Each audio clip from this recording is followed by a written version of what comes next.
Hey, what's going on, everybody? It's me. It's the original gamer, CoCoStevieStrow, and what you're about to see is an interview of me as done by the CoCo Crew Podcast, and this was quite an honor to be interviewed for the big show.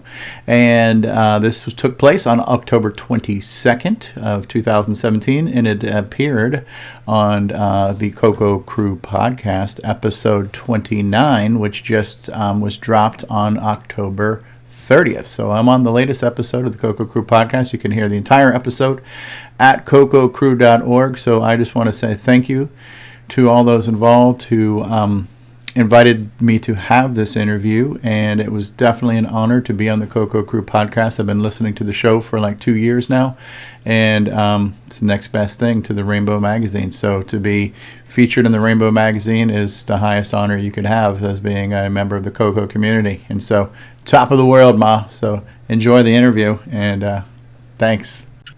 Steve sent a little bio recap. I sent it out to you guys if you saw it.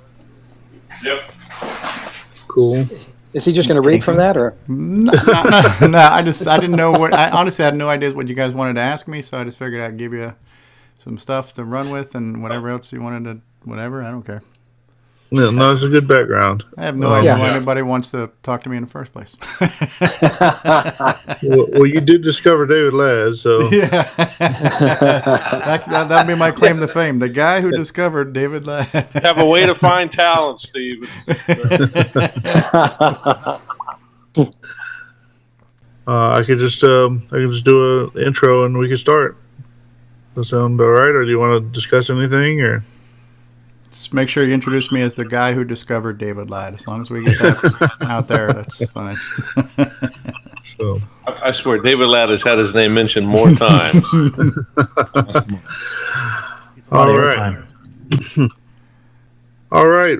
CoCo Cruisers, welcome back. We've got a special treat today. We are going to talk to the original gamer, CoCoStevieStrow. The strange little guy we discovered making CoCo videos a couple of years ago. We didn't really think the making CoCo videos was a strange part. We just thought it was strange that we didn't know who it was. But since then, we lured him into our community, and he's become an active part, and both in CoCo Media, and in the Facebook group and on the mailing list, and now with his own new forum. So welcome to the show, Steve Strobridge, the person who discovered the talent of David Ladd and made him a star. So, welcome, Steve. How are you doing today? Great. Thanks for having me. I think the Barbra Streisand story with David was the star was born. I just discovered him. So, so yeah. Hey, listen, I'm going to say it is definitely an honor to be on the show. I'm a big fan of your show. I've been listening for a very long time, and I've finally reached the big times. I've reached the major leagues. So I'm here. I'm on the news NPR show here. So, well, we try. Sometimes we get a little loose, when the whiskey flows. But we haven't had a CoCo Crew after dark yet. So, speaking of which, I guess didn't you just record one of those last night for a CoCo Talk? How did that go? I haven't been able to hear the after show. We did. I've already edited out all the things that were not meant for public consumption, and I'm still on the fence with what I'm going to release. But it was kind of cool. Because apparently at least one of the people on there didn't realize it might possibly get posted. So there's nothing terrible, but it's more about just respecting people's wishes and privacy. So if somebody didn't know, it's kind of not fair. What I did notice when we record our show is that lately we've been doing like this little bonus segment at the end where we stop the live stream and we keep talking. And it seems like when we're not live and we're not on the air, the conversations flow a little bit more spontaneously and more organically, and I like that part of it. So I think we're going to try more of these off-the-air discussions and then mine that for some nuggets of stuff to produce segments. I have a suggestion, Steve. You really ought to do what I want John and the rest of the CoCo guys to do. Is have a holiday special where we all have some Crown and Coke. And just let it... Yeah. Well, we've kind of lucked out this fall. We've kind of the topics have planned themselves to some degree, but that's with the assumption that December will be some sort of holiday theme, but we haven't quite figured that one out yet. So maybe we'll have to do that. Everyone choose their favorite liquor, or maybe we can nominate different liquors, and we could every 20 minutes pour a different drink or something. We could start the next 20 minutes is for Maker's Mark. Yeah, and some really strong eggnog. Yeah, exactly. Right. Before you know, it's going to turn into a drinking game. Yeah, I was going to say, I propose the David Ladd holiday drinking game. Whenever David Ladd's name is mentioned, everybody take a shot. So there you go. Oh, wow. All right. Well, anyway, so at Tandy Assembly, you did a talk, and you kind of introduced yourself some, which I thought was cool because, like I said, you were still a bit new to the community, and even with your media presence, there's it's not you don't talk that much about yourself really, which is I guess is cool, but we want to know you too. So just going from some of the notes from your presentation. It sounds like you have a story that's kind of similar to some of us. You had a CoCo as a kid. You messed around with it, played some games, but also learned to program in BASIC. And eventually you moved on to the Tandy 1000, which is a pretty common story in the community. And it seems like you credit to some degree your career and or maybe your success in life, for lack of a better term, to some of that. Am I getting that right, or would you like to elaborate on that? No, that's 100% what it is. I give full credit to the fact that I became a computer nerd at the age of 14, and I was able to parlay that into a career because Lord knows what I'd be doing if I hadn't got into the computers. I'd be doing something. I would probably be doing a trade, a blue-collar job, and there's nothing wrong with that. It's respectable work. But I was probably one of the first generations where, the fathers, the uncles, and the grandfathers, they all worked trades. And I didn't say to myself, I want to follow in those footsteps. I just said, I want to do something with this computer when I grow up. I didn't know what it would be or what it would be called, but I wanted to be a computer guy. And it's because I got that computer and grew up learning these machines that I'm in this industry that we now call, IT. So, give full credit to CoCo for that. Yeah, very cool. Yeah, I think, like I said, I think it's a kind of a common story. And maybe it's a common story in some of the other retro communities too, but I don't know. It's maybe I just pay more attention when it's a CoCo or a Tandy. But it seems like I hear that one a lot, and I think in some ways the CoCo, on the one hand, it may have been all about the cheap solution or whatever, but on the other hand, it kind of was the sort of the most straightforward design in some ways, and kind of in some ways it was a lot like other machines that followed that weren't such specialty machines like, say, the Amiga, but the video programming video on a CoCo is not that unlike programming video on a 90s PC and that sort of thing. So I don't know, I think it's a good introduction, especially the presence of OS 9, at least in the ether there, kind of made us all aware of operating systems and what they are or whatever. And even if you weren't an OS 9 person, it kind of, I think, gives you a leg up on learning some of the stuff. Anyway, so let's see. I think you had a funny line in your speech also about how you want to do something with your kid, and your kid was into Minecraft. That's pretty common these days, or at least a couple of years ago. And so you started working on videos on YouTube with Minecraft stuff, and then you said then your kids lost interest, and now you're an old guy playing video games on yeah. Classic story.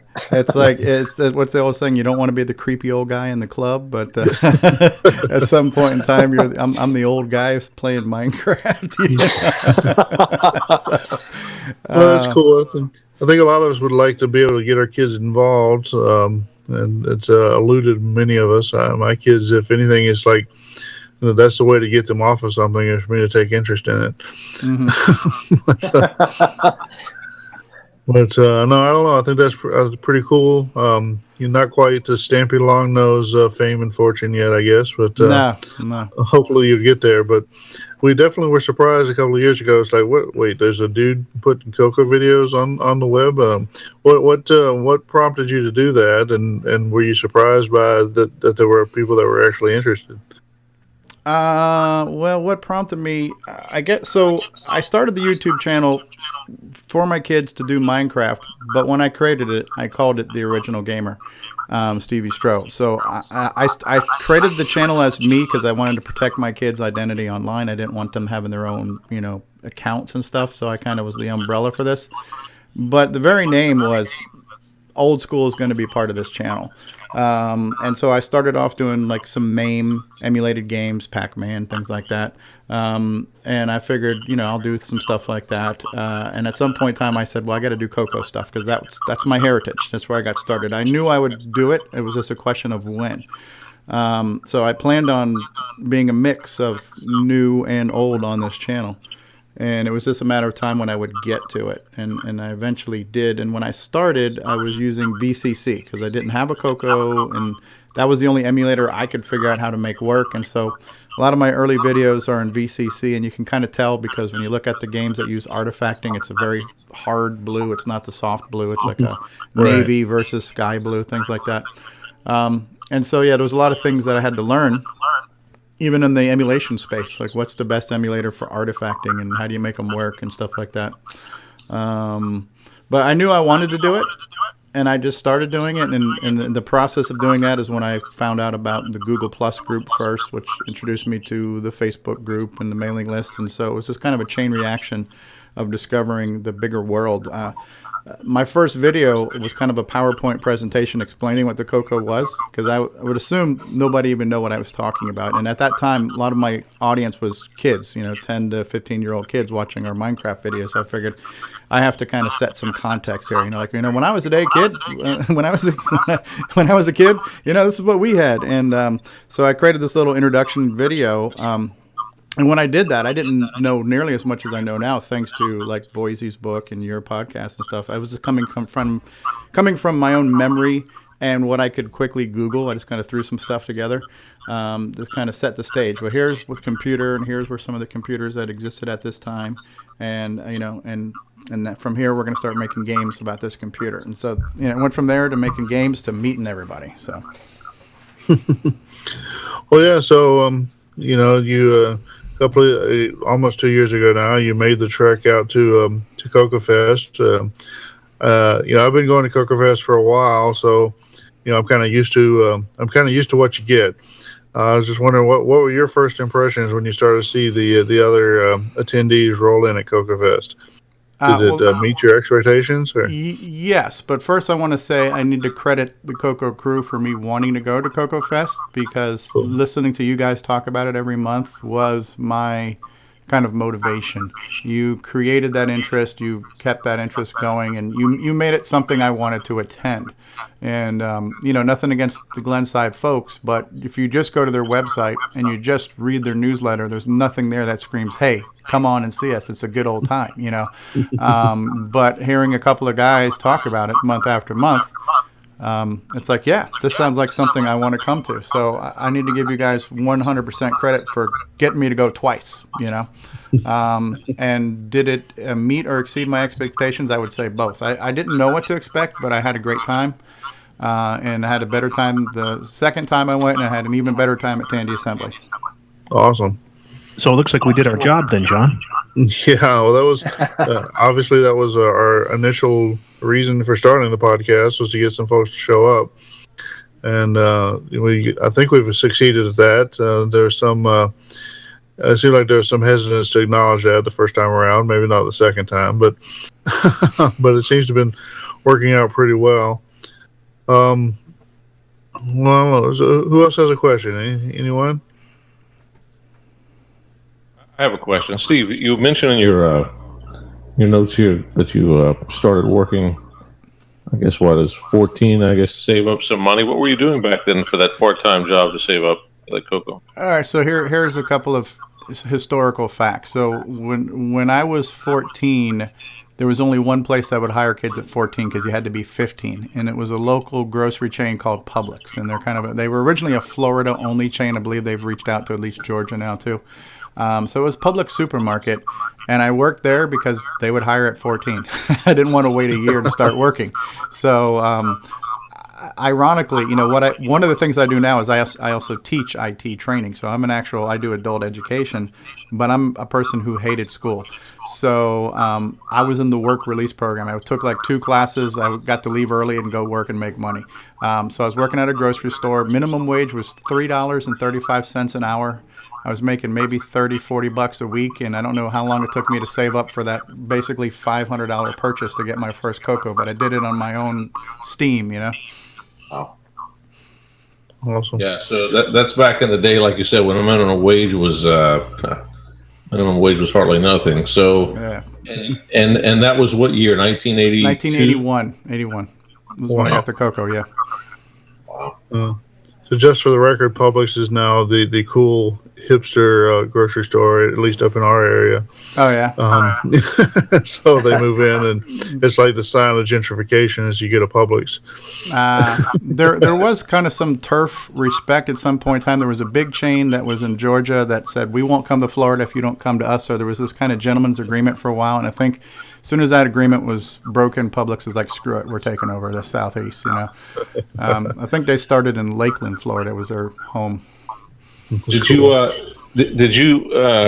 to like your local Radio Shack store? Was it a local franchise, or what was? Yeah. The corner store. Here, more irony. There was a Publix on that corner store where my Radio Shack was, but they weren't hiring. So the Publix I worked at was like 40 miles away. I had to either bike it or bus it to get there. But yeah, it was store number 8830, which I'll never forget. It was in the strip mall where the Publix was. And I was hanging out there probably since I was about 12. So I think that was mentioned many times at Tandy Assembly too. I was the kid who hung out in the store that helped them sell the computers, So I was promised a job. I knew I had a job as soon as I was old enough to work there. I had to wait till I was 18 to work there. They're like, as soon as you turn 18, kid, you got a job, And that's when I could start getting the commissions for all the computers I would sell, Wow. Until then, I was basically an uncommissioned salesperson for about 6 years.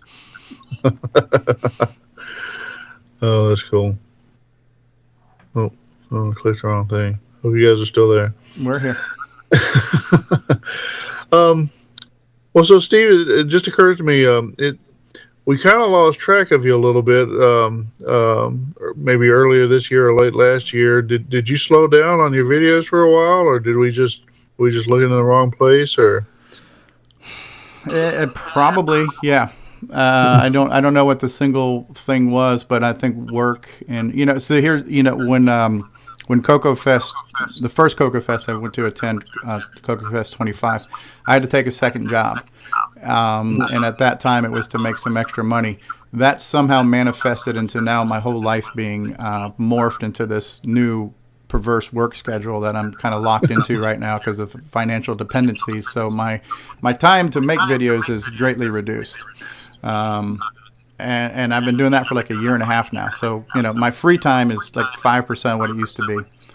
Yeah. I am working my way towards cutting off my dependency of this night job. So that's a whole nother project. But yeah, I need to get more time to work on what's more near and dear to me, retro videos. Yeah. Well, I'd say you're managing it pretty well at this point. You're certainly producing plenty of content. Just kind of curious about that. Mike, did I see you try to come in? I was just going to say that's pretty impressive because it seems like you said, your content and the things that you're getting into has just been expanding, not shrinking, even though your time has. Well, the only thing I do consistently right now is CoCo Talk. As far as creating new gameplay videos, I really haven't been doing that many. And part of it for me is I have to feel like I'm 100% able to mentally, spiritually, the whole 9 yards. And most of the time I'm just tired, and I don't want to half-ass a video. I want to be able to, not that I'm Mr. Showman, but I can't do it if I'm not like 100% at my usual, whatever I am, 50% of a human being, so. Yeah, you definitely have to want to. I get that. Yeah. And I don't want to do it if I'm less to 100% committed to it. Yeah, That's amazing. As I keep saying to the guys, I thought you have a lot of free time from all the content you produce. I'm like, how does he do it? Yeah. I mean, I'm looking in the back behind you there for your pink bunny suit with the drum and the cymbal stuff that you would normally be. Yeah, right. The Energizer bunny. I think time is the enemy of us all. We have our lives and our careers and our families, and then we have our hobbies, and it's always trying to find balance, right? Yeah, definitely. And I could definitely throw myself into my hobbies if I just could get somebody else to pay for me. Right. So, well, let's see. What do we? So CoCo Talk. So you started with a couple of somewhat ad hoc or off the cuff. Hey, let's meet up and just talk for a while. Kind of blowing off some steam in anticipation of going to CoCo Fest. And of course, it's had quite a run already, and eventually turned into something you wanted to have as a podcast or whatever. Did you have this in mind? Did you think that was going to happen? No. It's like most of what has happened has been unplanned, unexpected, and I'm just kind of riding the wave. So making CoCo videos and having people like those videos, that was unplanned. Getting recognized for that. That's kind of ironic when you're doing some modern games and some things that are potentially more popular. I'll get 13 views, but I do a CoCo video, I get 100 views on average, and I've got some that are in the 1,000+ views on a CoCo video. So that level of adaptation from the community was completely unexpected.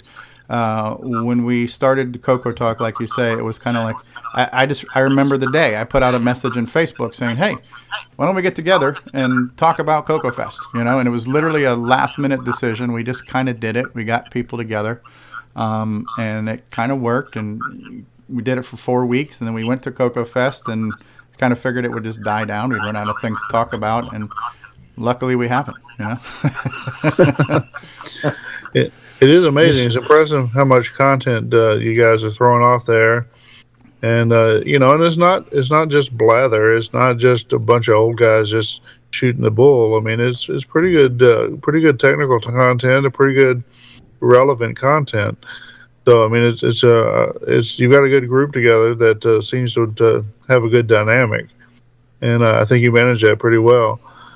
So like I said, I've been excited to see that the community actually has enough energy to support that. Yeah, it's good. You got the regular features, and I'm sure your listenership really went up as soon as you had David Ladd. No, yeah, he's a draw. He is a draw.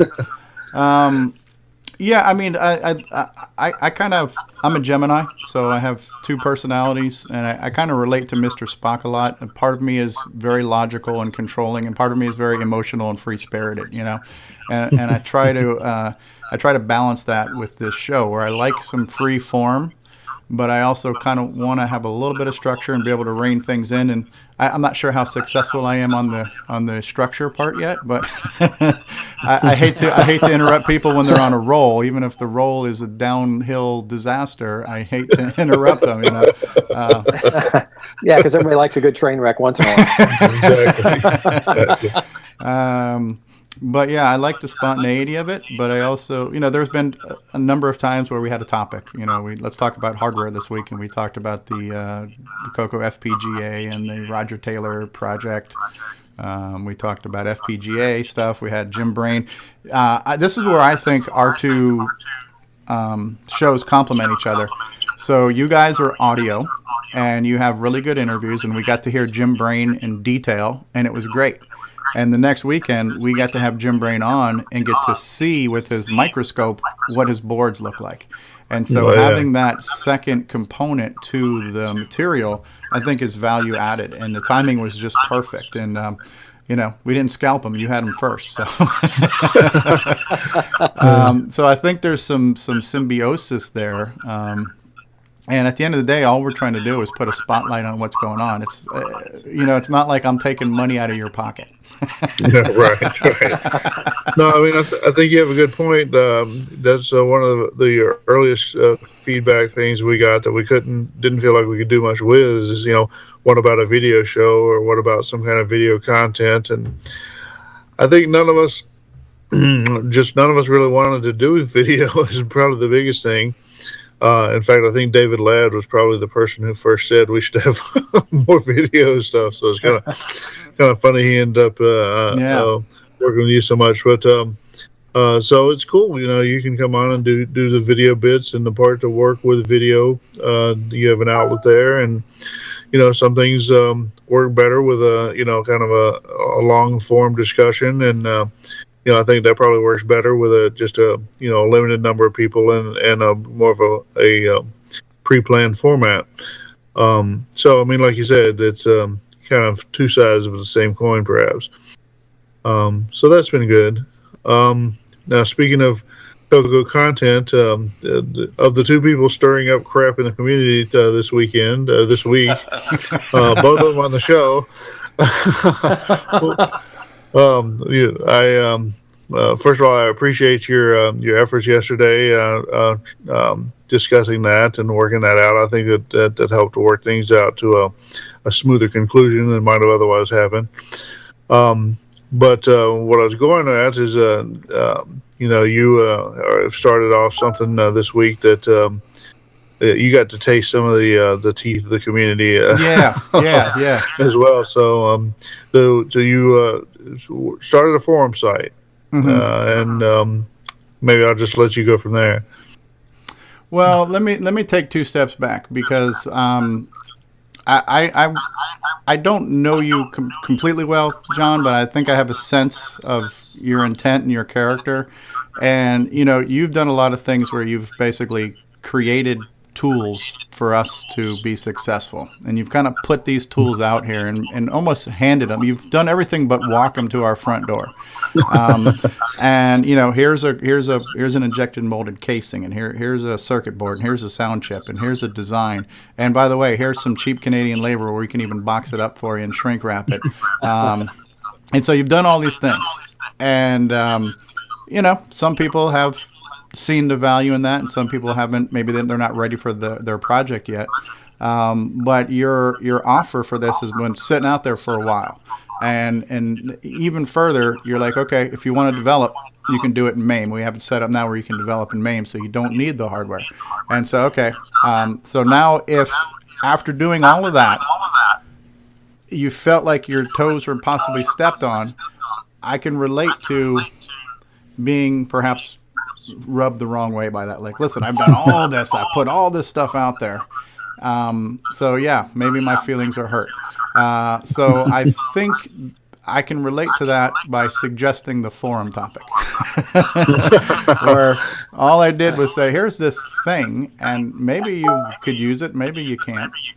Now, and for the record too, after I reread my original post to the mailing list, I realized I probably shouldn't have phrased it that way, because I did kind of open it up as a debate, and I wasn't looking for a debate. I wasn't looking for an opinion. I was really wanting to just say, here it is, take it or leave it. But to my own credit now, I probably screwed up with the way I presented it. Not that it probably would have changed anything, but I do have to own that responsibility. But yeah, it turned into a big debate, and that's fine. Everybody's got an opinion. But yeah, you kind of see this where there's a lot of good intended things, and maybe they're not always jumped on, or maybe they're jumped on for the wrong reasons. And so, yeah, I felt a little bit of the sting, and I didn't take any of it personally, like anybody is attacking me. The only thing that really struck me as displeasant was just the general negative attitude, and that negativity is what kind of burned me that it exists. It didn't burn me because it was directed towards me. It just burned me because it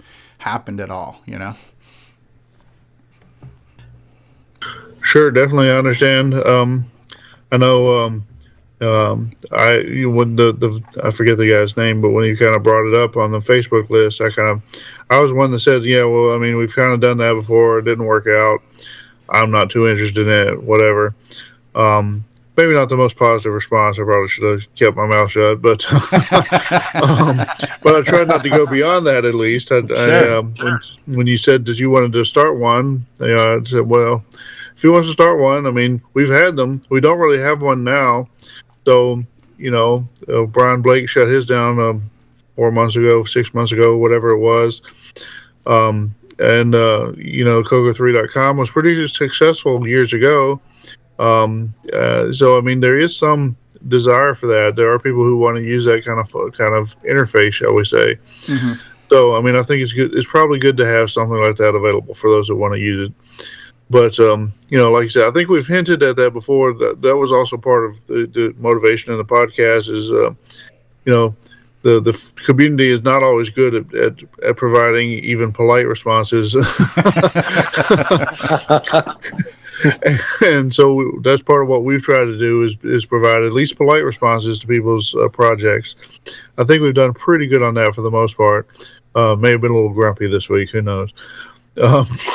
But no, I think absolutely the CoCo Crew. Here's how I look at it. You guys have had some really good analogies. The CoCo Crew has been described as the Rainbow Magazine, and that's a great, accurate analogy. You've been described as like the NPR, which is great.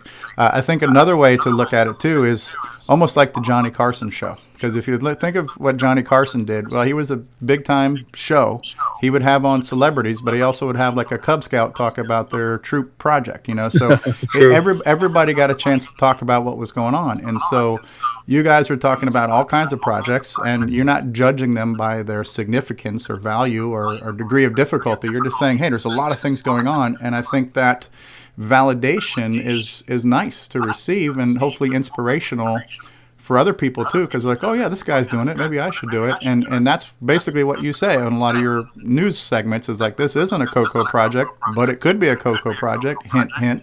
And you're kind of fueling the fire, and I think that inspiration has shown in the 2 years I've been watching this. There's a lot more involvement and interest and activities are starting to happen, Yeah.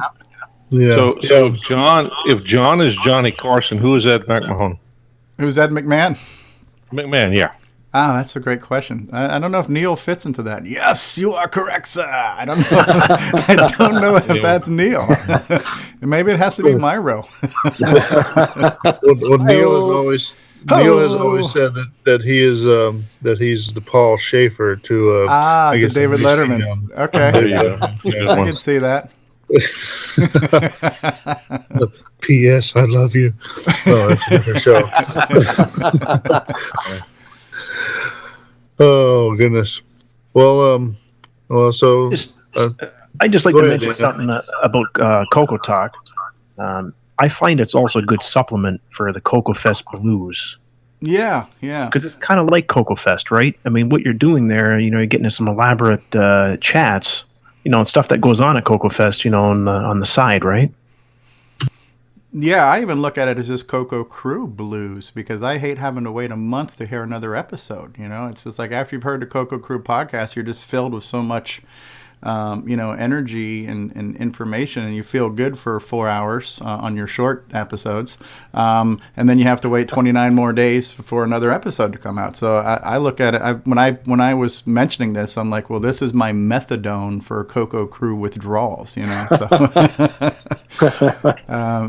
I like hearing people talk about the CoCo. I like to listen, I like to hear this. I'm a junkie for this.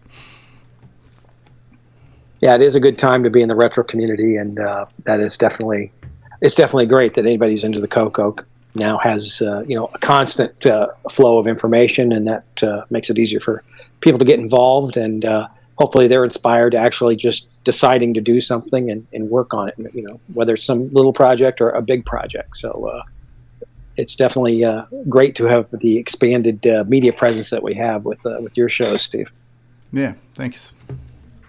You guys have been a huge inspiration for me. MiRo, you're a huge inspiration with all your creative content as well, so we're trying to do our little segments here and there. And it's been a great value added addition to the show having you on there, not only with all your segments, but just your additional contributions to the co-hosting and the discussions and everything else too. Well, thank you for that. I do have one important question for you. I'm just trying to imagine what it's like to drive 20 hours with Michael Brandt. Can you elaborate on that? You know what? It was very enjoyable, honestly. Michael and I have only really met. We met twice. The first time we met was after last year's CoCo Fest, where he came to pick up all the crap I got for him.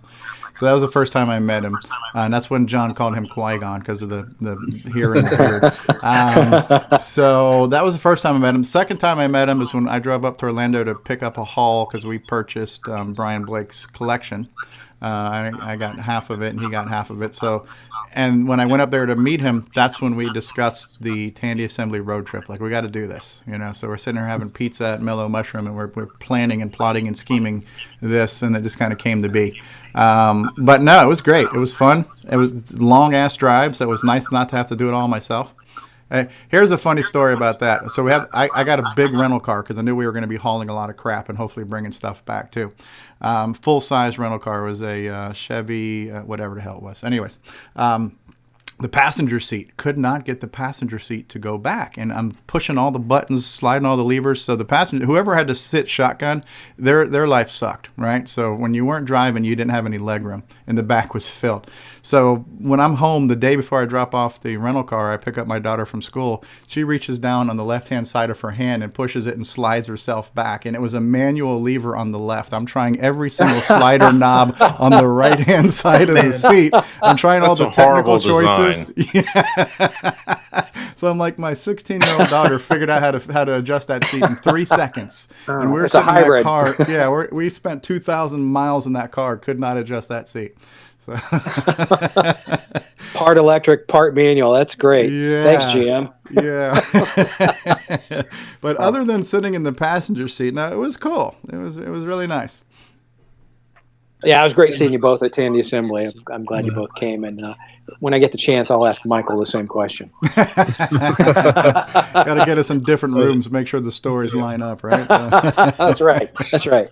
Luckily, there's 20 hours of video on YouTube that shows the entire trip. Yeah, that's right. We peeked in on you coming up there. That was great. Yeah, it's when the bandwidth would support it. So. We always got an update where you were. Steve, I have two important questions for you. Okay, go ahead. Have you got your CoCo 3 yet? And are you in love with the CoCo? Yes, and those are both great songs too. So yes, I got my CoCo 3, and I'm in love with the CoCo. Yeah. Yeah, matter of fact, my first CoCo 3 I got from a Neil Blanchard auction. So he was talking about it on the show. He says, yeah, I put up one of my CoCos. I bid on it. I won it. And when I won it, I wrote him a note. I said, hey, I won your CoCo. Could you give me an autograph? And he autographed a silver Tandy floppy jacket. And that was what he put on there, too, is, hey, you got your CoCo 3 yet? I've never met anybody who loves the CoCo more than Neil. In fact, he may even make love to his CoCo. That's for the After Dark episode. Edit. I see a CoCo 3 behind you there, Boisey. Oh, yeah, I've got quite a few, actually, in various states of this assembly. Yeah. I've been working on the DriveWire Mac server lately, so, yeah, kind of getting back into a little bit of side time on it. Nice. So what is the focus of this month's show for the CoCo Crew Podcast? It's a Tandy Assembly Victory Lap. Victory Lap. You're definitely entitled to that. That was a great show. I think that was possibly too what made this week's drama a little bit more dramatic. Was we were off of like a 2-week high. To now hit this low was very anticlimactic, So I think the timing couldn't have been worse. But no, you definitely deserve a victory lap for Tandy Assembly. Well, like you say, interacting with the public, especially the internet, especially on Facebook, is a good way to keep yourself humble. It's probably the best way since the Romans. I don't know if you ever watched any those old movies back when they made a bunch of movies set in Rome. But there's one I think is called Quo Vadis. I think is the one where they're having a triumph for some Roman general or whatever. But they'd show how they'd put a slave on the back of the chariot behind the general while he's doing his parade. And every so often the slave would just have to lean forward and say, "Remember, you're only a man. Remember, you're only a man." And so that was his reality check, huh? That's right. So, apparently I'm the equivalent of an Aussie schoolgirl having a fit or something like that. I don't know. Plaid skirt and white stockings? Yeah, I thought Aussie women were better looking than that, but whatever. Actually, that slave thing would be a great job for Neil. Oh, come on. Only a man, Neil. Just keep repeating it. You're only a man. Oh, goodness. But, I'm waiting for Neil's breakout show. Neil is slowly becoming the breakout star of the CoCo Crew podcast. The Tandy 1000's been kicked around a few times. Yeah. Well, maybe we should put Neil and David Ladd together for their own Tandy 1000 podcast. Oh, man. The Tandy 1000 used floppies, so I'm sure David Ladd would have some contribution. I think it ought to be called the Neil Brookings Show. The Neil Brookins Show. There you go. Host, Neil Brookins. Oh, Lord. No, that was hilarious when we found out that Neil Brookins, there's a real Neil Brookins that's, not Brookings, but a real person. That was funny. I thought he was an imposter. Yeah. Well, let's see. What can we stir up here? Guys, unfortunately, I got to cut out. Sort of have to leave early. Okay, Neil. But enjoy what remains of the summer in Canada. Yeah. The rest of the day. Go out and tap those trees. The syrup's not going to make itself. Oh, Good talking to you, Neil. Yeah, you too. Thanks for joining us, Steve. It's good having you here. Mm-hmm. All right, Mike, you got anything? Any other topics? No, I got all my questions answered. I'll just want to say thanks again for all your live streaming at Tandy Assembly. That was a big plus, and we had a much broader audience to enjoy it, and we couldn't have done that without you. So thanks again. No problem. Yeah, the lessons we learned from CoCo Fest. I had a crappy laptop with one camera, and I just realized I would like it to be a little better, and it was a little better, and we could find ways to make it even more better. That's we can be technically critical, but I think that overall it was a nice thing to have. And I enjoyed listening to that roundtable discussion again that we had. It was nice hearing not only all of the different podcasters talk, but really hearing from the attendees. And that guy who managed that Radio Shack store, he was really interesting. Did anybody get his contact info? Because he would make a great interview too, Yeah, he probably would. I don't think I have it, though. Yeah, I don't know if you'd heard that, there was an attendee that showed up, said, yeah, I saw the live stream with Don French this morning, and I just had to get down there. So he drove from somewhere else in Ohio. And then he had a business card, was trying to talk us into some bigger show in Ohio or something like that. Was that the guy who bought the pizza? I think it was. Yeah. Okay. Yeah. It was good pizza. Thanks. Oh, goodness. I'm sure there's something else. Let's see. What else? So you've got some big plans, right? You're planning to expand the Strobridge Media empire. The empire is going to expand. Yeah, I mean I'm alluded to this in my Tandy Assembly presentation, but I forgot to mention the most important part, which wasn't about the fact I'm breaking up my YouTube into 3 channels, because that's neither here nor there. But right now I started with 1 channel, and it has everything. It has CoCo videos, it's got Sega Genesis, it's got Atari 2600, it's got Minecraft, it's got PC games, right? So it's all over the place. It became very clear to me that the CoCo videos were really the main attraction to my channel, so I have set up a CoCo channel. It's called I'm a Coconut, and I'm going to be doing nothing but color computer content on that channel. Of course, timing, available time to do that is the enemy there. But that's going to free me up in a lot of ways, because right now I look at my primary channel as a primarily gaming channel, so I try to sort of keep things more on the entertainment side. Or I feel that I kind of need to or should.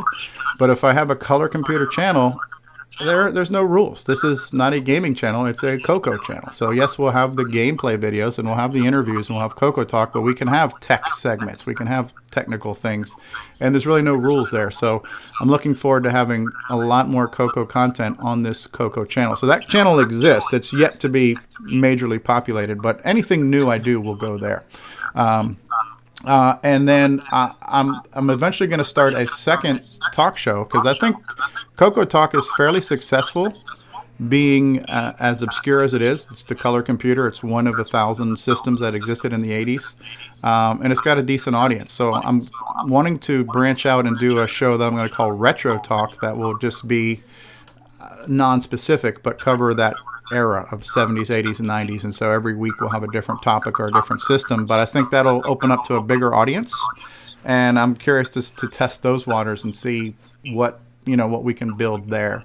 And I'm hoping that if that picks up, that will cross-pollinate CoCo Talk and vice versa, having these different shows to kind of advertise the other shows and increase those things. That was my motivation to doing the podcast originally too, was I just want to throw it out there. And I was really hoping that somebody would start listening and say, gosh, I really wish I could see what they were doing. And I was just selfishly wanting to find a way to turn listeners into viewers, because I view my show as a video show first. And so it was kind of just like, let me just throw it out there and see if we get some more viewers. And again, unplanned and unexpected, people are like, hey, I really appreciate you doing this, because now I can listen, because I don't have the time or the bandwidth or whatever to watch. And so people enjoy listening to it. So the fact that it became a benefit to the already existing audience was unplanned, but it's great. It's great that they do, Cool, very good. Well, definitely wish you luck in those areas, and the cross pollination is a great thing. I know, like one of your regulars, Mark Overholzer. I know he's more of an Apple person, or traditionally has been. Sure. But his interests have crossed over, and I'm sure there's a number of our people, shall we say, the CoCo people, that have interest either certainly in other Tandys and in other, the Commodore 64, the Apple, or VIC-20 or whatever. So there's no reason to confine that. Now, that said, I do seem to have not limited myself, but the planning, at least for events, have all been for machine-specific events, and those have worked out pretty well. Tandy Assembly and CoCo Crew, CoCo Fest, whatever. I do think that we are a broader community. It's sometimes a little hard to get deep, both deep and wide, of course. I think it's good to get more people involved, and you never know who'll pull what out. So there'll be that one other person in the world that likes the same two old machines that you do. Right. So that should be cool. The traditional end of the interview question, I guess, is what have we not talked about? What should we be asking you? Yeah. Any ideas there? So I'll just tell you something that it was a conversation that Ron Klein and I had right towards the end of Tandy Assembly. He goes, I like how you're, you keep things going, and you're kind of quick-witted with the people who are speaking. And he's like, have you ever done anything like this before? And so I will share with you guys what I shared with him. But yeah, in the past, I've actually done, the echo is killing me right now. But yeah, I've actually done live stand-up comedy. And just like YouTube and the CoCo stuff, it was something I've never done before, but I just started doing and kept doing and hopefully got better at. So I was a master of ceremonies. I ran professional shows. I was a semi-professional comedian. I went on the road, did colleges, cruise ships, things like that. So, wow, Steve. So I was self-taught in that as well. So that's probably my background and what's helping me be a halfway decent host at this show is I have experience running professional, entertainment shows. And because I've done things like that in the past, I've taken something that I've never done before, taken something that was just a hobby that I wanted to do for fun, and found out that if you work hard at something and you're passionate about it and you're dedicated to it, you can make something out of that.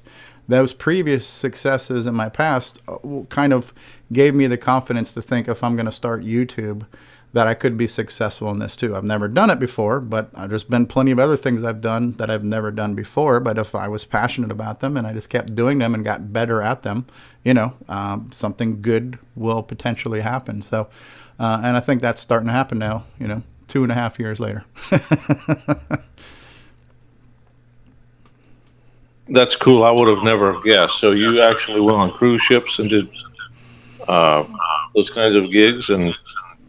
Yeah, I did one cruise ship because in South Florida we have these cruise ships that just leave the port and they go out for 5 hours. It's a booze cruise and they come back, So I've done one of those. Did a couple college gigs. Went to New York. I was on the road once or twice. Did a couple road trips, mostly local stuff, but did a handful of out of town gigs too. So that's cool. That's really neat. I'll bet there's some good stories there, but I might have to wait for the CoCo after dark. Yeah, well, there's like I think there's probably some similar things there when you think about the personalities and the communities, the stuff we were talking about. That stand-up comedy where you have a bunch of people doing open mics, you're not getting paid, you're trying to develop a craft, and it was so cutthroat and so dog eat dog and so vicious. It was almost a toxic environment. And ironically, when you're trying to create entertainment and comedy, most of the people were just bitter, evil people. So you kind of see some of that, going on with some of the personalities in other communities too. Definitely.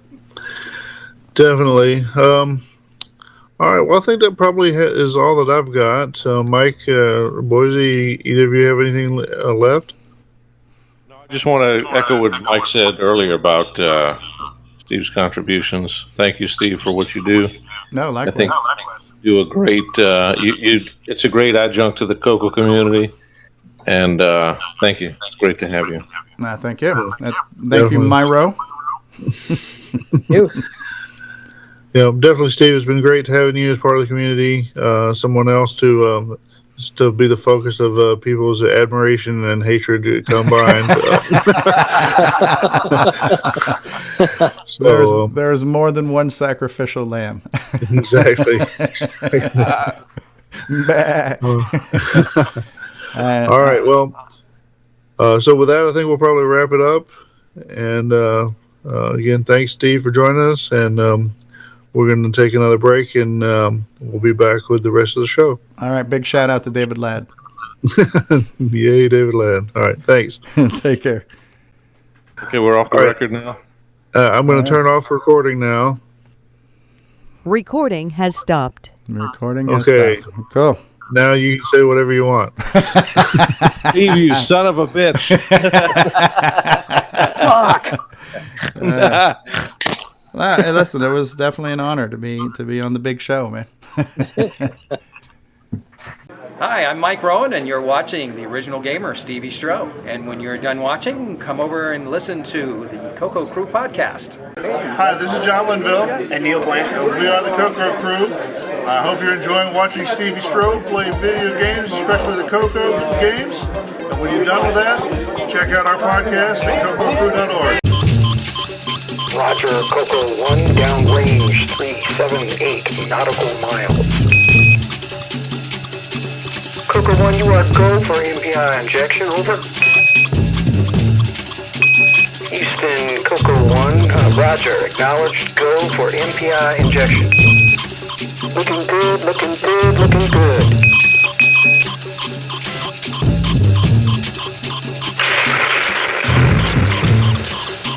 Houston, CoCo 1, we have capture. Repeat, have capture of MPI. Roger, CoCo 1, we confirm a big green light here. Good job. CoCo 1, you are go to begin transmission. CoCo 1 broadcasting. Hey, you got your CoCo 3 yet? For the latest color computer news and information, it's the CoCo Crew Podcast. Visit www.cococrew.org.